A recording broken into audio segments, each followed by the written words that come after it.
The evening prior to leaving St. Augustine, we prepared kindred spirit for another travel day, and then enjoyed a nice dinner aboard, and viewed the town waterfront decorated for Christmas one last time. At 6:30 a.m. the next morning before daybreak, we got a bridge opening to pass through the Bridge of Lions, and once on the other side we met Chanceaux, who would follow down the Intercoastal Waterway until Vero Beach, Florida.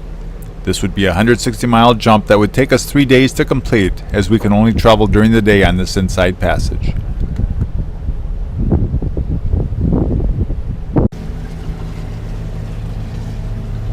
Yeah, we're heading down to Daytona Beach today. Actually, it's Sunday, November, 25th? Yeah, 25th. Yeah, getting pushed along by the current here. We're doing about 8.5 knots heading south, so just past the inlet, and it's we're coming up to high tide, so yeah, it's pushing us along.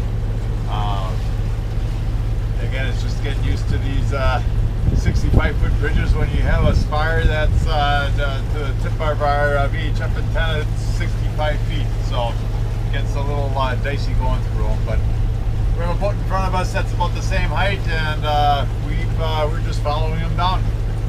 So hopefully we're in Daytona Beach about 3:30 this afternoon, and then it's on to Cape Canaveral tomorrow. Excellent. And there's the ocean. Oh, that's the inlet, huh? Mm-hmm. Yeah, look at the surf in there. Yeah, it's crazy surf out there. As we passed Cape Canaveral, we could see the Vehicle Assembly Building, which is hard to miss. It is where they perform final assembly of space vehicles such as the Saturn V rocket and Space Shuttle, and is one of the largest buildings in the world by volume. We were then approaching the fixed bridges at Daytona Beach, which had us on edge. Most of these bridges we scraped our antenna, some of them pretty hard.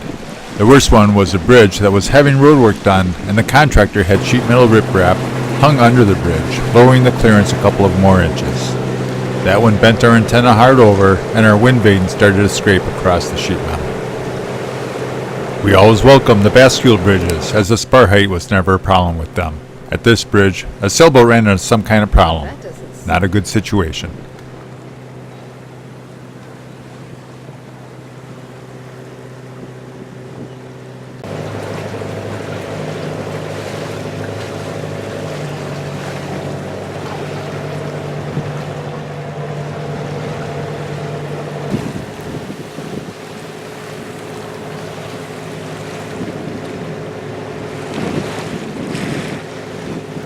As we approached the bridges, Chanceaux would radio us the vertical bridge clearance, and once through, they would radio us and let us know if their antenna hit the bridge girders or not, so we knew what to expect.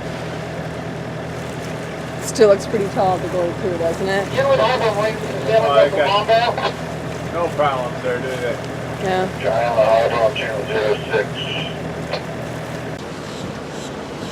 I went through this bridge much faster than most, as we knew there would be no issues, but it's a bit unnerving to know that girders are only clearing us by inches.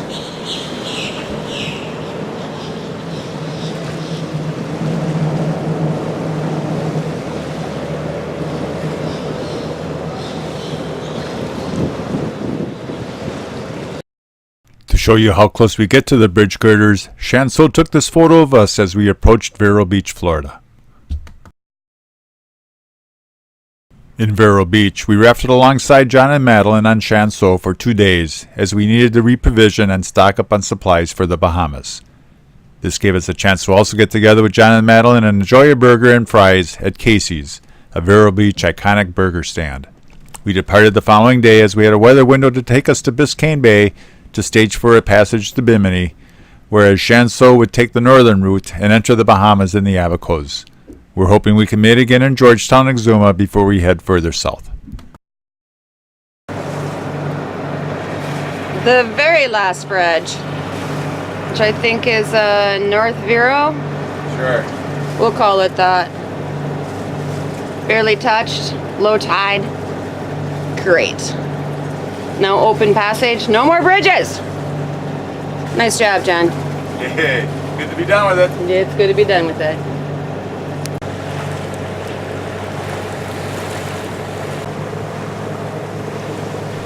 Our plan for this passage was to take a short hop down the Intercoastal Waterway to Fort Pierce, where there is an inlet to the open sea.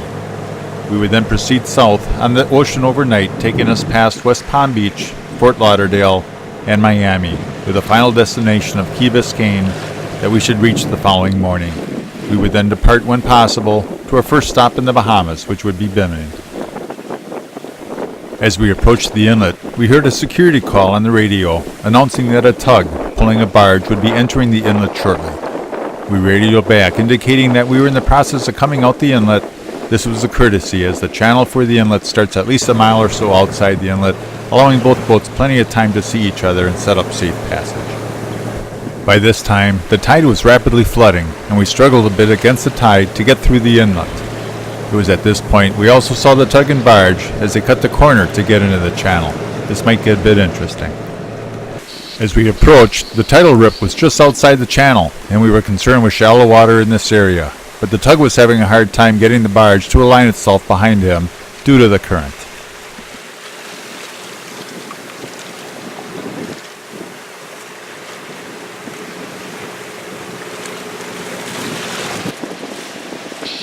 In the end, we were able to safely stay in the channel and out of the way of the barge, but it was much closer than I wanted to get.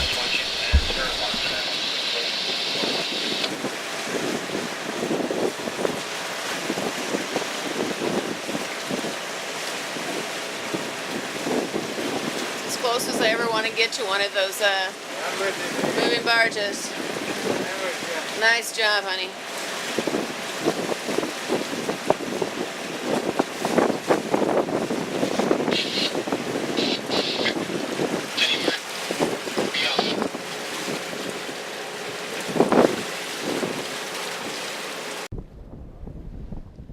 As we continued out the channel, we prepared the boat for our overnight passage. It was on the cool side, so we definitely would have our fleece on throughout the night.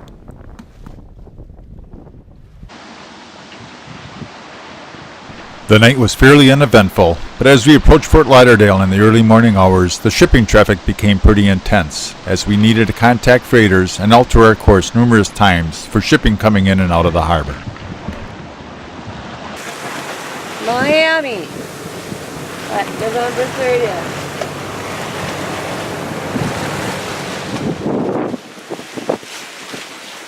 Where are we? Hey, it's Friday, November 30th. We're just heading into Key Biscayne after just going past Miami. We started from basically a Vero Beach, Florida, so that was a good 120 miles or so. Did it in about 20 hours, 21 hours, so yeah, not bad. And the next one will be Over there to Bimini. yay, Bahamas. We had concerns on where we would anchor in Biscayne Bay. As the bay is large, it does not offer much protection from most wind directions. We were unable to secure a mooring for our stay, so we needed a protected anchorage.